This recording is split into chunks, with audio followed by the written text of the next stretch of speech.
Hello, church family and friends joining in today. My word today, or my phrase today, is looking good, because we all enjoy looking good, and we work hard at it to look good. If you don't think looking good is important, it is, and you're just deceiving yourself if you don't think that. With that said, several years ago, Yale University did a study on what we often call bad hair days. They researched that on days when your hair won't cooperate, you feel less smart, less capable, more embarrassed, and less sociable when that hair doesn't cooperate. Well, what the researchers found is that men, not women, were most likely to be affected by bad hair day.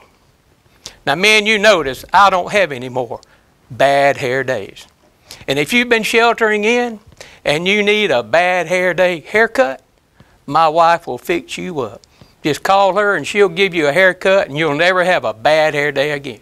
Call 1-800-PATSY with buzzyourhead.com and she'll fix you up on that bad hair day. Now let's continue to talk about looking good. There's a public opinion poll years ago that asked 3 questions.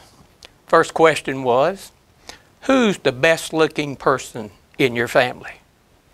Do I need to tell you what the results were? Myself or me were the overwhelming majority of responses. Second question, who's the smartest person in your family? Again, me or myself, overwhelming majority.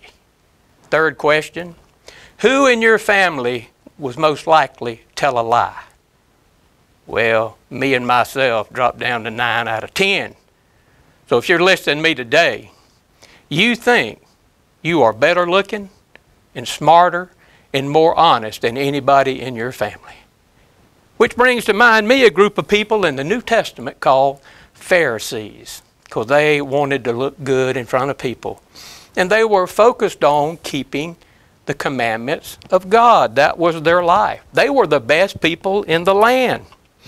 Nothing wrong with that, except somewhere along the way, the Pharisees seemed to miss the point. They began to pile on more rules and more rules for Jewish people to be righteous. And there were some significant differences between the Pharisees viewing the life of faith and Jesus viewing the life of faith. The Pharisees were caught up in living by the rules. In fact, they created about 50 volumes of rules for Jews to follow. Jesus was passionate about establishing relationships. So we can look good, and we all want to look good. In Matthew chapter 23, it's devoted to Jesus talking about Pharisees and a lot of woes to the Pharisees and the scribes in this chapter. In verse 25 and 26, let me read that for you. Woe to you, Pharisees, and you religious leaders, hypocrites! You are so careful to polish the outside of the cup, but the inside is foul with extortion and greed. Blind Pharisees, first cleanse the inside of the cup, and then the whole cup will be clean. Well, what does that say to me? It's not about cleaning my plate after I eat. It's about the inside of myself, my heart.